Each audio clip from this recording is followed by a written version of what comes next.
하나님 앞에 우리의 모습이 어떠한가 하는 것을 말씀하고 있고, 시편 가운데에 특별히 우리에게 베푸시는 은혜를 찬송하고 있습니다. 그것이 시가 되었던 산문이 되었던 논설이 되었던 어떤 단어가 되었던 무엇이 되었던 하나님을 사람의 말로 표현한다 하는 것이 참 어렵습니다. 정말 어렵습니다. 그렇죠? 하나님을 사람의 말로 표현한다. 하나님이 어떤 분이시다. 오랫동안 하나님을 믿으면서도 당신이 믿는 하나님이 어떤 분이야? 라고 물어보면 정확하게 답할 수 있는 사람이 많지 않습니다. 왜 그런가? 하나님을 사람의 말로 설명하기가 너무 어려워요. 하나님의 이름이 뭐죠? 여호와. 근데 이제 구약에 보면 야훼. 조금 전에 제가 잠시 전에 잠깐 우연히 이렇게 보다가 어느 대학의 교수라는 분이 꾸란의 하나님과 성경의 하나님은 동일하신 하나님이다. 알라와 하나님이 같다. 그래서 어떤 그 강의를 하는 걸 제가 봤어요. 보면서 참 말도 안 된다. 다릅니다. 분명히 달라요. 부처님하고 하나님하고 같아요? 같아요, 달라요? 다르잖아요. 그럼 그것도 주저하세요? 부처님하고 하나님하고 다르지, 당연히. 알라하고 하나님하고 같아요, 달라요? 다르지. 아니, 같은데 단어를 다르게 썼다. 아니에요.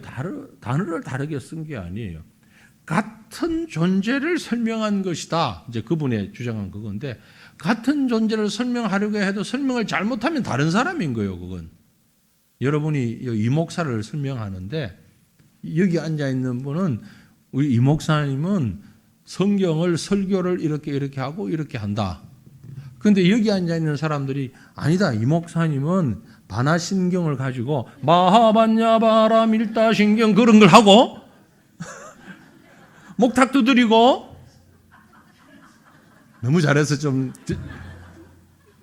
전직이 의심스럽다. 그런 거 하고 이러는 사람이다. 아니면 두 사람이 같은 사람이 다른 사람이요. 전혀 다른 사람이야. 그건 똑같은 사람을 설명하는 것 같아도 전혀 다른 사람이야. 그죠? 알라라고 하는 건 나름대로 하나님이 설명한다고 했는데 완전히 엉터리로 설명해버렸기 때문에 그건 다른 하나님도 아니야. 그거는 완전히 딴 거야, 딴 거. 그리고 우리가 믿는 하나님은 여호와 하나님이고, 근데 이걸 같은 거다. 부처님도 똑같다. 결국 그게 이제 모든 종교는 다 똑같아. 그래서 종교다원주의가 되는 겁니다. 그런 걸 종교다원주의라 그래요. 어쨌든 끝에 가면 똑같아. 왜 그런 얘기가 자꾸 나오는 거 하니까 하나님에 대한 설명이 너무 어려워. 어렵다는 것에 대해서는 인정. 사실 그렇습니다. 왜 그런가 하면은 하나님은 사람과 너무 다르기 때문에 그런 거예요. 다르기 때문에.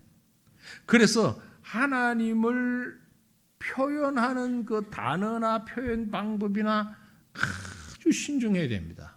조심해야 돼요.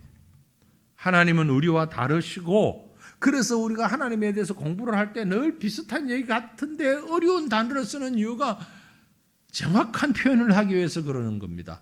전지전능하시고 어디에나 계신, 편재하시고 영원하시다. 그분이 하나님이시다. 무한하시고, 능력에 있어서 아주 엄청 우리가 생각할 수 있는 전능하시고, 그리고 그 존재는 단순하신 분이다. 이런 표현들을 하는 이유가, 참 어렵게 하는 이유가, 그렇게 해도 하나님에 대한 설명이 늘 두렵고 떨려서 그래요. 시편 65편은 그런 하나님이 베푸신 은혜의 한 부분을 지금 얘기하고 있는 겁니다. 하나님이 어떤 분이냐를 설명하면서 우리 하나님은 이런 분이야. 그런데 그 하나님을 생각할 때 너무너무 즐겁고 노래하고 찬양할 수밖에 없어. 다윗은 지금 시편 65편에서 그런 하나님을 얘기하고 있는 거예요. 지금까지 보아온 다윗의 시편 대부분이 대적이라는 표현들이 많이 있잖아요. 적. 그래서 막 위험하고 고통에 있고 어려움이 있고 이런 표현들이 많았는데 아주 소수의 시편 가운데 하나가 이 65편 같이 전혀 어떤 대적이나 싸움이나 고통이나 이런 얘기가 없어요. 없고 하나님의 은혜로우심과 전능하심과 그 능력 앞에 내가 하나님을 찬양합니다 라는 표현만 있어요. 동일하게 표제의 글에는 뭐라고 되어 있습니까? 사실 64편과 똑같습니다. 동일한 표제의 글 다윗의 시, 그렇죠. 인도자를 따라 부르는 노래. 네. 다윗의 시이지만 언제 쓰여졌는지는 모르겠어요. 왜 쓰여졌는지는 모르겠어요. 그런데 그 내용을 가만히 보니까 농사를 짓고 풍성한 수확을 허락하신 하나님께 대한 감사의 내용이 거기에 깔려 있어요. 그래서 이 시는 올리브와 포도 등을 추수하는 시기에 지키던 수장절 혹은 장막절 그 전후에 지어진 시가 아닐까 그렇게 생각을 합니다. 그래서 모든 백성이 함께 풍요로움으로 찬양하는 마음이 풍성한 우리나라의 추석 한가위만큼 풍성할 때 마음이 이만큼만 풍성해라 그런 마음으로 지은 시다. 그렇게 은혜 베푸시는 하나님을 지금 노래하고 있다. 이 다윗이 65편에서 표현하는 하나님 어떤 하나님이냐? 먼저요 우리를 찾아오시는 하나님. 하나님은 우리가 애써 찾아야 되는 분이 아니고 우리를 찾아오시는 하나님. 1절부터 4절까지의 그 내용이 있습니다. 표현적으로 보면요 사람이 하나님을 찾아가는 것 같아요. 우리가 지금 하나님께 예배하기 위해서 이게 나왔습니다. 구약의 성도들은 성막에 성전에 갔습니다. 그러니까 사람들이 하나님을 찾아가는 것이 아니냐라고 생각하기 쉬운데 반대예요. 하나님께서 우리를 아침 시간에도 말씀드렸습니다. 택하셔서 종으로 아들로 자녀로 부르셨어요. 그것은 하나님이 우리를 찾아오신 것을 말하는 거예요. 하나님이 우리를 찾지 아니하셨다면 하나님이 우리에게 오시지 아니하셨더라면 우리는 하나님께 나갈 수가 없어요. 자, 본문 4절을 먼저 봅니다. 본문 4절. 주께서 뭐라고 했어요? 택하시고 주께서 택하시고 가까이 오게 하사. 주님이 오게 하셨지만 우리로 오게 했지만 사실은 주님이 오신 거예요. 하나님이 오신 거예요. 주께서 택하시고 가까이 오게 하사. 그 다음에 주의 뜰에 살게 하신 사람은 복이 있나이다. 주의 뜰에 살게 하신 이는 복이 있나이다. 하나님이 우리 가까이 오셔서 주님의 뜰에 주님의 뜰 아파트 사니까 우리가 지금 감각이 없어지긴 했는데 옛날 생각해 보시면 주택에 뜰이 있고 마당이 있어요. 그 뜰에 와서 마음껏 뛰어놀게 하시는 그 자녀들, 그 자녀가 참 복이 있다. 정말 복이 있다. 네. 좀 전에 오후 예배 전에 있는데 우리 손주놈이 말이에요. 와가지고 제 책상에서 제가 설교를 아이패드로 보는데 이걸 막 장난을 치는 거예요. 장난치는 건 아무 장난쳐도 괜찮은데 뭘 이렇게 누르다가 뭐 하다가 페이스북에 메신저를 메시지 보내는 걸 뭐 이렇게 했는데 이상한 걸 막 쳐가지고 메시지를 보냈는데 하필이면 방글라데시 슈켄 전도사한테 그걸 보내보고 메시지를 전화가 왔어. 목사님 이거 좀 똑똑하게 무슨 메시지인지 모르겠는데 이게 뭐예요 지금? 저도 모르겠어요. 보냈는지 안 보냈는지 몰라. 뭘 보냈는데 아니 메시지가 왔는데 뭘 나중에 보니까 뭐 5분 영어 광고 선전에다가 뭐에다가 잔뜩 해가지고 보내버렸어. 참 버릇없는 녀석. 그래도 귀엽잖아요.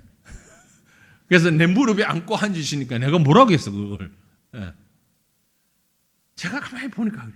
하나님이 우리를 택하셔서 부르셔서 하나님의 뜰에서 마음대로 뛰어놀게 하셨어요. 얼마나 복 있는 사람이요. 택함 받아서 하나님이 우리를 택하셔서 뜰에서 마음대로 뛰어놀게 하셨어. 세상에 태어났을 때에 세상의 다른 신들은 사람들이 아는 다른 만든 신들, 우상들, 사람들 모두가 우리를 해치려고 하고, 그죠? 우리 해치려고. 점쟁이한테 찾아가면 뭐라고 그래요? 다 뭘 조심하라, 뭘 조심하라, 뭘 하지 마라, 뭘 하지 마라. 그래서 구슬을 해야 된다, 뭘 해야 된다. 다 점쟁이 주변에 있는 그 잡다한 잡신들은 그 귀신이에요. 자꾸 우리를 괴롭히려고 하는. 그 점쟁이 입을 통해서 사실 귀신이 그렇게 사탄 마귀가 얘기하는 거예요. 실제로 신내림 받아요. 신내림 받고 무당들이 그런 짓을 해요. 자기 힘으로 하는 게 아니고 영적인 힘으로 해요. 그 영적인 힘이 하나님의 영이 아닌 악한 영이에요. 성령의 힘이 아닌 귀신의 영으로 한단 말이에요. 그러니까 우리가 볼 때는 깜짝 놀라죠. 그런 일을 한단 말이에요.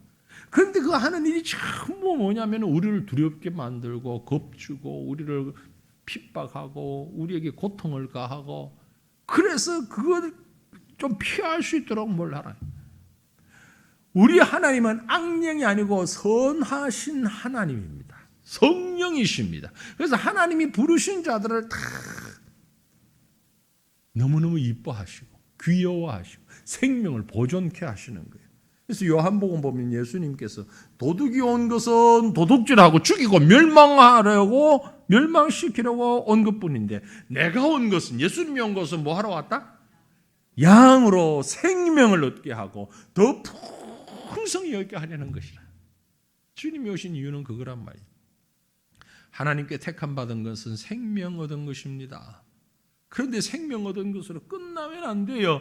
생명을 풍성히 얻어야 하는 것입니다.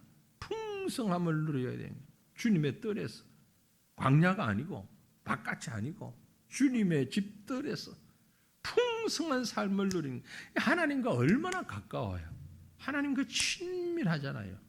하나님과 아주 가까워요. 여러분, 왕실에 옛날에 왕궁에 사람 많잖아요. 지금 저는 정확히 모르지만 대통령실, 옛날엔 청와대라고 그랬는데 지금 대통령실, 그 안에 있는 사람 수백 명 될 거예요. 그렇죠? 예전에 언뜻 들었는데만 500명이라고 그러던가, 그 대통령실 안에 근무하는 사람, 여러 종류의 일들이 있을 것 아닙니까? 거기는 여러 분야를 나눠서 하는 일 하기도 하고, 그 중에는 또 전기를 맡은 사람도 있을 테고 청소하는 사람도 있을 테고, 아무튼 그 건물 안에는 많은 사람이 있을 텐데, 그 건물에 있다고 해서 다 대통령하고 가까운가요? 그렇진 않을 거 아니에요. 그 중에서 특별히 대통령하고 왕과 가까운 사람, 왕실에도 있고 대통령실에도 있었을 거예요. 그런데 우리는 어떤 존재냐? 주님의 뜰 안에 있으면서 주님과 아주 밀착되어 있는 사람. 단순히 그 건물 안에 있다가 아니고 아주 밀착되어 있는 사람. 그래서 나중에 사도행전에 보면 하나님이 다윗을 평하기를, 다윗을 내 마음에 맞는 사람이다. 하나님이 아실 뿐만이 아니라 정말 총애하는 사람, 가까이 두는 사람. 저와 여러분이 하나님이 그렇게 우리를 부르시고 아시고 친밀하게 우리에게 오신 하나님이라는 사실을 믿으시길 바랍니다. 그래서 우리는 하나님을 향하여 늘 아버지라고 부르고, 밤낮 부르고, 밤낮 불러도 하나님이 기뻐하시고, 하나님이 혹시 우리가 하나님을 잘 모를까 봐 몸을 낮추셔서 사람의 모양으로 오셔서, 사람과 비슷한 모양으로 오셔서 우리에게 다가오신 하나님, 그 하나님입니다. 그래서 하나님은 우리를 너무너무 사랑하셔서, 실제 우리가 예배할 때에 성전에 가서, 성막에 가서, 예배당에 가서 예배를 드리는 것 같지만 우리 하나님은 사실 모든 곳에 계신 편재하신 하나님, 모든 곳에 계신 하나님이에요. 그래서 사실은 신약에서만 그렇게 표현하는 게 아니고 구약에서도요, 모세오경에서도 모세가 성막에 대해서 썼지만 그럼에도 불구하고 하나님이 모든 곳에 계신다고 오경에도 쓰고 시편에도 있는 거예요. 신명기 33장 29절 보면 이스라엘이여 너는 행복한 사람이로다. 이스라엘이 누구예요? 하나님의 부르심을 받은 자들.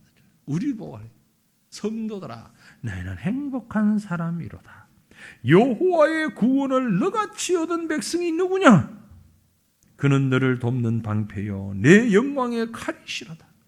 내 대적이 내게 복종하시리니 내가 그들의 높은 곳을 밟으리로다. 하나님은 모든 곳에 계시고 그 하나님을 예배하는 것이 복이고 나에게 찾아오신 하나님을 바라보고 그 하나님과 함께하는 동행하는 것만으로도 얼마나 큰 은혜인지 모릅니다. 그런데 여기서 끝나지 않아요. 여기 끝이 아니에요. 하나님의 사랑, 하나님은 그 하나님의 사람들을 택하시고 가까이 오게 하시고 야 이제 됐다, 이 정도 했으니까 됐다 그러지 않아요. 하나님의 선택은요 절대적이고 선택받은 자의 상태에 우리가 어떤 상황에 있는지에 영향을 받지 않습니다. 우리가 뭐 죄가 있는지 검은지 노란지 하얀지 빨갛는지 그 상관없어요. 하나님이 우리를 부르시고 나면 본문 3절에 뭐라고 했어요?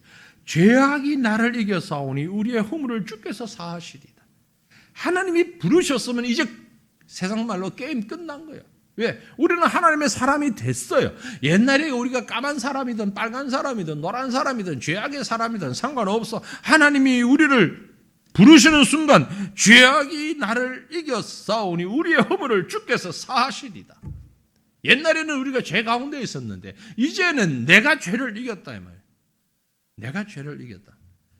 이건요 율법에 매우 익숙한 구약 성도들에게 특별히 다윗을 비롯한 이스라엘 백성들에게 이 죄라고 하는 것에 대한 문제는 하나님께 나아가는 큰 걸림돌이라는 사실을 알고 있어요. 하나님께서 우리를 부르셨는데 우리가 하나님 앞에 가는데 가장 큰 걸림이 바로 죄라고 하는 돌입니다. 그래서 하나님께서 우리에게 그 문제를 해결하신 거예요. 이사야 59장 1절 2절 말씀 우리가 함께 볼까요? 이사야 59장 1절 2절 같이 읽습니다.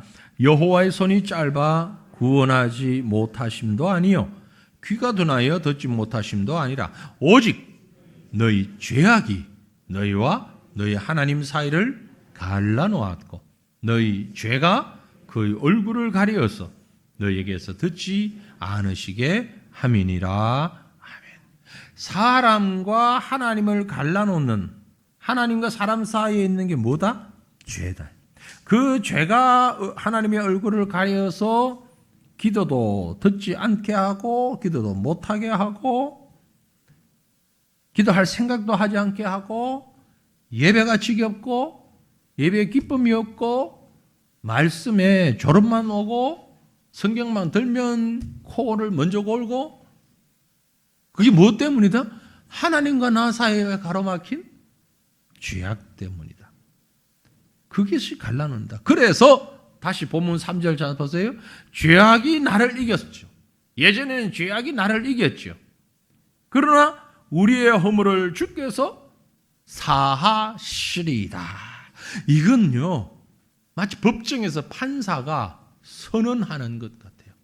과거에는 죄가 너를 이겼다. 그러나 이제는 하나님이 너의 모든 허물을 용서하셨다. 땅땅땅 치는 거예요. 그거 갖고 똑같아. 법정 선포와 같다. 우리의 허물을 주께서 사하셨다.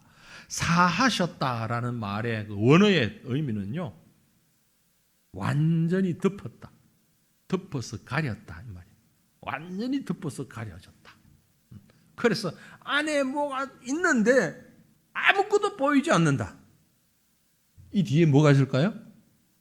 아는 사람 몇 사람만 있어요. 여러분들은 지금 모르죠. 이 안에 뭐가 있는지. 열어보면 별게 다 있어. 아니 여기에 왜 이런 걸 할 사람도 있고, 이래서 있구나. 그래서 지금 고민 중이에요. 뭘 하려고 하는데 이 문이 자꾸 화면에 보여서 뭘 하려고 하는데, 그거만 딱 닫아버리고 못질해버리고 그러려니 너무 용도가 다양한 거야 여기. 다양한. 나중에 한번 열어보지는 마세요. 뭐가 있는지. 이게 사하였다라는 얘기입니다. 덮어버렸어요. 덮었어. 안에 뭐가 있는지 하나도 안 보여. 볼 필요도 없고 영향을 전혀 받지 않아. 무엇이 있는지 영향을 받지 않아. 이 문 뒤에는 뭐가 있게요? 계단이 있어요. 계단. 비상구 표 있잖아요. 그래서 만약에 문제가 생기면 여러분 대피할 때는 이리 대피하셔도 되는데, 소방서 관계자 없죠? 사실 소방법에는 문제되는데 아무것도 없어야 돼 계단에는. 근데 별게 다 있어 또. 뭐 악보이 보면대도 있고 사다리도 있고 뭐 꽃병도 있고 하다못해 뭐 엊그제는 보니까 물병도 있고 딱 닫아 나오니까 싹 덮였잖아요. 싹 덮였어. 카바 덮였다. 사하셨다라는 말이 그 뜻입니다. 하나님이 우리 죄를 사하셨는데 하나도 보이지 않게 하셨다. 그럼 그 안에 있는 것 아니에요. 그래요. 물건은 그대로 있어요. 그러나 하나님이 우리 죄를 그렇게 덮고 나면 안의 것이 싹 사라지는 거예요. 하나님이 덮으신 것은 죄가 싹 사라지는 거예요. 그게 속죄라는 말의 뜻입니다. 카팔, 그 히브리어의 카팔이라는 단어를 썼는데 그건 속죄, 다 덮어버렸다. 덮었다는 얘기는 안에 있는 게 싹 없어졌다. 없어지고 그것만 남았다. 하나님께서 우리를 부르시고 우리의 모든 죄를 다 덮어버렸어요. 다윗은 그 사실을 안 거예요. 그래서 그걸 노래하고 있는 거예요. 하나님이 이 죄인을 이렇게 용서해 주시다니. 그래서 우리가 하나님께 나갈 수 있구나. 그게 끝이 아닙니다. 1절, 2절, 본문 1절, 2절. 하나님이여 찬송이 시온에서 주를 기다리오며 사람이 소원을 주께 이행하리이다. 기도를 들으시는 주여 모든 육체가 주께 나오리다. 기도를 들으시는 주님, 하나님의 속성 가운데 기도를 들으시는 주님, 찬송이 시온에서 기다립니다. 찬송이 시온에서 기다린다는 무슨 말이에요? 앞에 62편에 보면 나의 영혼이 잠잠히 하나님만 바라봅니다 라는 표현, 비슷한 표현이에요. 찬송을 의인화했어. 의인화. 사람인 것처럼. 그래서 찬송이 시온에서 기다립니다. 찬송하고 싶었어. 찬송하고 싶었어. 찬송이 얼마나 기쁜지.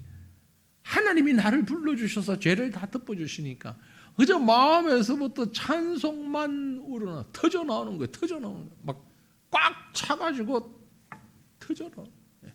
탄산음료 막 흔들면, 그리고 뚜껑을 열면 팍 튀어나오는 것처럼 우리 속에 이 감사와 감격이, 하나님이 나를 불러주신, 하나님의 뜰에서 놀게 하신, 하나님이 특별히 나를 사랑해 주신 그것을 알고 깨닫게 되니까 감사가, 찬송이, 기도가 화산 폭발하듯이 터져 나오는 거예요.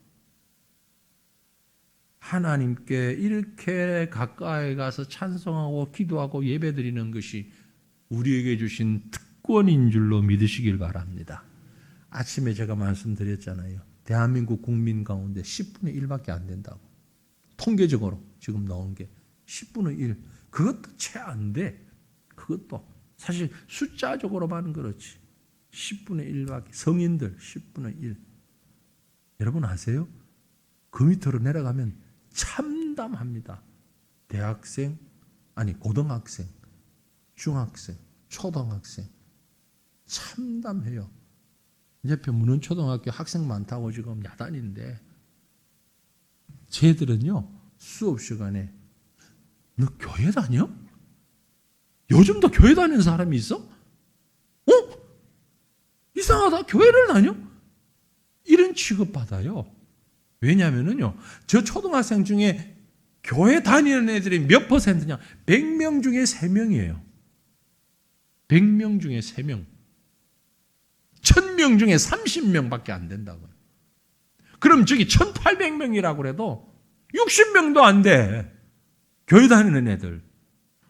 예수 믿는 애들. 심각한 문제 아니에요? 그런데 하나님이 우리에게는 찬송과 기도의 특권을 주셨다고요. 이 얼마나 놀라운 일입니까? 지금 우리 세대의 10분의 9는 하나님을 모르고 산단 말이에요. 그런데 하나님이 우리를 부르셨어. 왜 부르셨을까요? 부르신 이유는 우리가 이뻤어? 우리가 뭐 일을 잘할 것 같았어? 이미 아침 시간에 말씀드렸는데 제일 못난 사람만 불렀다 그랬잖아요. 지금 누가 못났나? 누가 더 못됐나? 누가 더 죄악됐나? 끝까지 자랑할 수밖에 없는 우리인데 하나님이 우리를 부르신 이유는 우리를 통해서 하나님의 영광을 드러내기 위하여서. 아브라함을 부르시는 하나님. 왜 아브라함을 부르셨죠? 아브라함을 부르신 이유가 뭐예요? 창세기 12장 1절, 2절, 3절 쭉 보면 땅의 모든 족속이 너로 말미암아 뭘 얻을 것이다? 복을 얻으리라. 내가 네게 지시하는 땅으로 가라. 하나님 명령에 순종하라. 그러면 내가 땅의 모든 족속들이 너로 말미암아 복을 얻게 할 것이다. 하나님이 왜 우리를 부르셨어요? 이 땅의 모든 사람들에게 복을 주시기 위하여서. 이 땅의 사람들에게 복 주시기 위하여서. 나머지 10분의 9에게 그리스도의 사랑을 전하고 복 주시기 위해서 우리를 부르신 것입니다. 여러분, 이 본분을 잊지 않기를 원합니다. 하나님이 우리를 너무너무 사랑하시고 모든 곳에 계신 이유가 바로 이것 때문입니다. 하나님의 은혜가 우리에게 임하였는데 바로 그 아브라함에게 주신 약속, 믿음의 선진들에게 주신 약속, 그 약속을 이어가라고.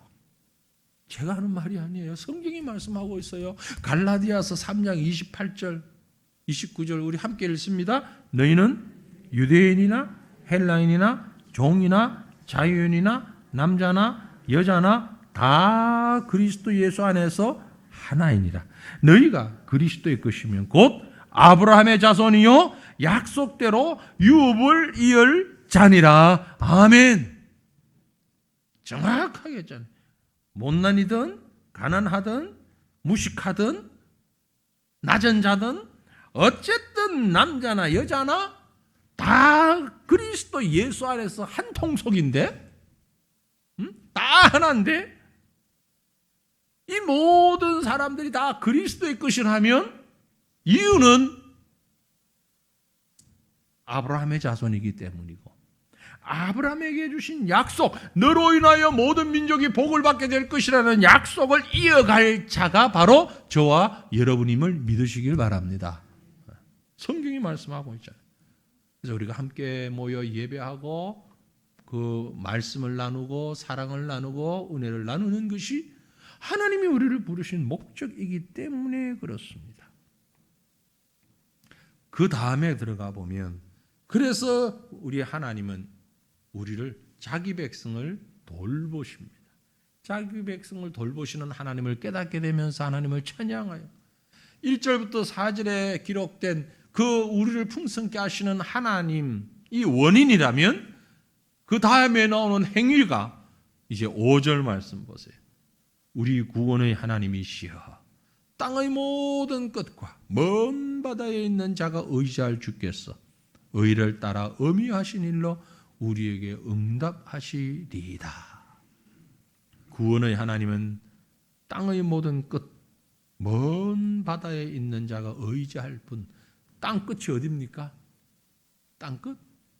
해남 말고 여기서 얘기하는 땅 끝은 인류가 존재하는 모든 곳을 말하는 거예요. 인간이 존재하는 모든 것. 여기서 동쪽을 바라보면 땅 끝은 바로 내 등 뒤요. 지구가 둥 거니까. 그죠? 동쪽을 쳐다보면 끝에는 뭐가 있을까? 내가 있어요. 내 뒤통수가 있어요. 네. 이 지구, 이 세상이 다 하나님이 만드신 것이. 그 땅 끝이 다 먼 바다에 있는 자, 모든 사람이 의지할 분은 하나님밖에 없습니다. 하나님이 산을 세우시고 하나님의 권능의 띠를 띠시고 바다를 다스리고 땅 끝에 사는 자가 주의 징조를 두려워하게 온 세상을 다스리실 뿐만이 아니라 그 사람들의 울부짖음과 아픔과 슬픔과 그들이 겪는 고통을 다 들으시고 응답하시는 하나님. 여기서 지금도 그렇지만 이 시편이 쓰여질 때 산과 바다는 상징적인 의미를 가지고 있어요. 지금도 우리 그렇게 5대양 6대주, 그러면 온 지구를 지금 일컫는 말이잖아요. 모든 산과 바다, 그러면 우리가 사는 이 지구 전체 땅, 온 세상을 일컫는 말이에요. 꼭 산하고 바다, 그럼 강은 빠졌네? 이런 말이 아니고 산과 바다, 5대양 6대주 이러면 온 지구 모든 사람, 땅 끝까지, 바다 끝까지, 그럼 모든 사람. 이것은 지리적으로 멀리 떨어져 있는 사람일 수도 있지만 또 심리적으로 멀리 떨어져 있는 사람. 심리적으로 멀리 떨어져 있는 사람. 그들 모두에게 하나님은 의로우신 하나님, 사랑의 하나님, 민족 위에 뛰어나신 하나님, 역사의 주인이신 하나님을 말합니다. 그래서 여기서 다윗은 그 하나님이 하시는 일을 의롭고 엄위한 일로 표현하고 있습니다. 이어지는 6절 7절 말씀은 하나님이 다스림 피조 세계를 어떻게 다스리지는지를 표현하고 있는데요. 6절 7절 같이 읽습니다. 주는 주의 힘으로 산을 세우시며 권능으로 띠를 띠시며 바다의 설렘과 물결의 흔들림과 만민의 소요까지 진정하시나이다. 말씀드린 대로 모든 세상 역사를 한 손길로 띠를 띠고 온 지구를 다 띠를 띠고 계십니다. 어떤 사람이 여기서 지구 과학적으로 해석을 하는 사람들도 있습니다. 대기권. 근데 이건 지금 시예요. 과학서가 아니고 시편이니까 그걸 그 과학적으로 너무 접근하는 것은 좀 무리한 접근이라고 보여지는데 어쨌든 모든 세상, 모든 역사 하나님께서 다 다스리고 계신다. 띠를 띠고 붙들고 계신다. 그 말은 다스리고 계신다. 여러분 씨름하는 거 보셨죠? 씨름에 삿바라 그러죠. 띠를 딱 잡으면 이게 딱 붙잡히면 꼼짝할 수 없잖아요. 이만기하고 여러 번 하고 씨름한다고 한번 생각해 보세요. 지금 이만기 씨가 씨름을 그렇게 잘하지는 못하겠지만 그래도 여기 있는 분들은 다 이기겠을 것 같은데 딱 그 삿바띠를 붙잡고 딱 들었다. 그럼 우리는 발만 대롱대롱 하지 어떻게 할 방법 없어요. 우리 성 목사님은 한번 해볼 수 있을란가 모르겠는데 우리 아무도 못할 것 같아. 아무도 못하냐. 대롱대롱.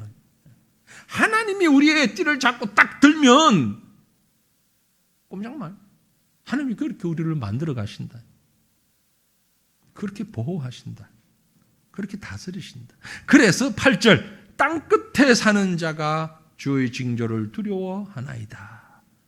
주께서 아침 되는 것과 저녁 되는 것을 즐거워하게 하시며 하나님의 능력이 하나님을 의지하고 하나님이 나를 다스린다고 생각하는 자는 주의 징조를 두려워합니다.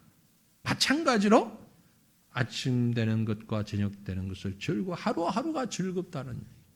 하나님이 만들어 가시는 그 역사가 얼마나 신비로운지 기대되는 마음으로 아침에 일찍 눈을 뜨면 하나님이 하실 일을 상상하면서 기대하고 하나님의 능력이. 그래서 그 하나님이 돌보신 결과를 이제 찬양합니다. 하나님이 다스리신 결과는 한마디로 풍요와 놀라운 은혜와 기쁨입니다. 이제 9절부터 13절 말씀을 여러분 우리 기쁨 가득한 마음으로 하나님의 뜰에서 뛰어놀며 모든 풍요로움을 나에게 허락하시는 하나님을 바라보는 느낌으로 19절부터 13절에 우리 기쁨 가득한 마음 가지고 우리 같이 한 목소리로 한번 다시 봉독해 보십시다. 땅을 돌보사 물을 대어 심히 윤택하게 하시며 하나님의 강에 물이 가득하게 하시고 이같이 땅을 예비하신 후에 그들에게 곡식을 주시나이다. 주께서 밭고랑에 물을 넉넉히 대사 그 이랑을 평평하게 하시며 또 단비로 부드럽게 하시고 그 싹어에 복을 주시나이다. 주의 은택으로 한 해를 관시우시니 주의 길에는 기름 방울이 떨어지며 들의 초장에도 떨어지니 작은 산들이 기쁨으로 띠를 띄었나이다. 초장은 양떼로 옷 입었고 골짜기는 곡식으로 덮였으며 그들이 다 즐거이 외치고 또 노래하나이다. 아멘. 다윗이 묘사하고 있는 이 풍요로움 머릿속으로 한번 그려보시길 바랍니다. 충분한 비가 내려 땅에 물이 가득하고 메마른 사막에서 땅에 물이 가득하다는 것은 얼마나 든든한 풍요로움입니까? 그 부드러운 땅에서 싹이 나고 곡식이 무럭무럭 자라고 들의 풀들이 푸르게 자라고서 들판은 그래서 양떼가 아주 그 초목에 정말 영양진 기름진 풀을 먹으면서 곡식이 넘쳐납니다. 풍요로움을 누리는 모든 피조물들이 즐겁게 노래하고 있습니다. 풍요로움이에요. 풍성함이에요. 넘쳐난다고 그랬어요. 9절에 심히 윤택하게 하시고 물이 가득하게 하시고 10절에도 넉넉히 되신다고. 11절에 기름 방울이 떨어진다. 이 기름은 미끄러운 기름이 아니라 먹는 기름을 말하는 올리브유 같은 참 좋은 우리의 음식이 되는 기름들이 누가 이런 일을 합니까? 하나님께서 땅을 돌보사 시작에 9절 시작에 땅을 돌보사 그랬잖아요. 하나님이 땅을 돌보십니다. 하나님이 컨트롤 하신다. 그러니까 잘못될 게 있을 리가 없잖아요. 네? 왜 그렇습니까? 하나님은 전능하신 하나님이시고 거기다가 이 모든 피조 세계는 하나님이 만드신 것이잖아요. 하나님이 만드셨으니까 그걸 움직이는 것은 하나님이 최고의 실력자예요. 최고의 실력자예요. 네. 지금 우리가 뭐 사용하는 기계들, 우리 교회에서도 사용하는 기계들 고장이 나면 어느 정도 우리가 고치다가 못 고치는 게 너무 많아요. 그러면 이제 기술자 불러요. 그러면 금방 고쳐요. 왜? 알기 때문에. 맞는 사람이면 더 빨리 고쳐요. 네. 금방 고쳐. 이제 칼 리프트가 가끔 말썽을 부려드려요. 요즘 말썽 잘 안 부려요. 걱정하지 마시고 차 넣으셔요. 예전에 처음에 막 말썽 부려가지고 1시간씩, 2시간씩 기다리고 이래가지고 아예 저기 차를 안 넣는 걸 기본으로 생각하는 분들이 계신 것 제가 알고 있는데 한 6명 돼요. 그런 분들이. 네. 분명히 넣어도 되는데 안 넣어. 그러니까 말은 안 하는데 옛날에 골탕 먹은 게 생각나가지고 안 넣는 분들이 계신데 지금은 거의 문제 안 생겨요. 이게 안에 있는 이 빛이요 1mm만 틀려도 문제가 생기는 거예요. 차가 울렁울렁하면서 그게 생기는데 그게 처음에는 자꾸 풀린대요. 해놨다가 그래서 한 1년 지나고 2년 지나니까 이제 꽉 조이는 게 거의 안 풀리는 거예요. 그래서 이게 이제 에러가 잘 안 생겨요. 또 생기면 또 생기는 대로 고쳐야지. 에러 생기면 할 수 없어. 우리 교회에서 저 에러 생기면 그래도 그나마 도토리 키재기로 좀 잘 아는 게 저밖에 없으니까 자꾸 목소리 불러요. 가서 가보면 어떤 건 제가 알겠는데 뭐 아는 건 어쩌다가 소 뒷발걸음 치는 걸로 하나 정도 알고 그 다음에 모르겠어요. 모르면 있는 전화번호 가지고 전화해야죠. 그럼 쫓아와서 금방 고쳐요. 이유가 문제를 찾아내요. 하나님이 세상을 다스리니까 여러분 무슨 걱정이에요? 하나님이 다스리시는데 산이든 바다든 강이든 뭐 그게 뭐든 간에 땅 밑이든 바다 밑이든 공중이든 우주든 하나님이 창조하신 그 하나님이 다스리시는데 땅을 돌보사 그 말이에요. 하나님이 컨트롤 하시니 가득 채우시고 풍성하게 채우시고 그래서 이 9절부터 13절의 핵심은 땅을 돌보신다. 구약 성경에 이 돌보신다 파카드라는 단어인데요. 300번 정도 나옵니다. 구약 전체를 보면 하나님이 돌보신다. 이 파카드라는 말은 주의해서 본다, 집중한다라는 뜻도 있고, 계산한다, 계수한다, 세본다 이런 뜻도 있고요. 또 어떤 것은 시찰한다. 하나하나를, 우리는 요즘 감사, 회사 같은 곳에 감사하고 시찰하고 이 모든 걸 포함하는 말이 돌보사, 파카드라는 말의 뜻입니다. 그래서 주님이 돌보시기 때문에 11절 12절 주의 은택으로 한 해를 관씌우시니 주의 길에는 기름 방울이 떨어지며 들의 초장에도 떨어지는 작은 산들이 기쁨으로 띠를 띄었나이다. 여기 주의 은택으로, 이 은택 토브라는 말인데 그 말은 하나님의 의도대로, 하나님의 뜻대로 잘 진행되어서 한 해를 관씌운다. 한 해 농사가 너무 풍요롭다. 한 해 농사가 너무 풍요롭다. 오늘 이 순간이 너무 풍요롭다. 그러면 그 순간이 풍요로우면 오늘이 제일 기쁜데 내일 잠자고 나면 또 오늘이죠. 그죠? 오늘이 제일 기쁜 거예요. 자고 나면 그날도 오늘이잖아요. 오늘이 제일 기쁘다니까? 여러분의 생애가 하나님이 돌보시면 오늘이 제일 기쁜 거예요. 오늘이 제일 행복해요. 내일은요? 걱정하지 마. 자고 나면 오늘이야, 그게. 그죠? 오늘이 너무너무 행복한 거야. 여러분, 이 믿음을 가지면 믿음으로 행복하게 사는 거예요. 내일, 모레 걱정할 필요 없다니까? 내일은 자고 나면 오늘이 된다니까, 그게? 오늘이 행복한 거야. 항상 오늘이 행복한 거예요. 한 해를 관씌운다라는 말의 의미가 그런 의미예요. 하나님이 이 한 해 풍요롭게, 그 다음 해도 풍요롭게, 그 다음 해가 되니까 그게 올해야. 1년 지나고 나니까 또 올해야. 금년을 풍요롭게. 하나님의 역사와 하나님의 풍요로운 축복이 그렇게 임한다는 것입니다. 그래서 하나님을 찬양해서 마지막 13절에 초장은 양떼로 옷 입었고, 양떼가 얼마나 많은지 우리식으로 표현하면 양이 들판을 덮어버렸다. 그런 표현이에요. 초장은 양떼로 옷 입었고, 가득 덮였고, 양이 얼마 먹어도 막 그 양이 먹을 수 있는 풀들이 너무 무성하여서 가득하고, 골짜기는 곡식으로 덮였으며 그들이 다 즐거이 외치고 또 노래하리이다. 이게 하나님의 사람들, 하나님이 부르신 사람들에게 주시는 은혜며 축복인 것입니다. 오늘 우리 성도들이 하루하루를 살아가며 이런 풍요와 행복을 누릴 수 있기를 간절히 바랍니다. 다른 사람과 비교하지 마세요. 상대적으로 비교하지 마세요. 절대적으로 하나님이 내게 베풀어 주시는 하나님 앞에서 나의 모습을 바라보시면서 이 풍요와 기쁨과 행복함으로 하나님을 찬양하는 우리의 삶이 매일매일 이어질 수 있기를 주님의 이름으로 축원합니다.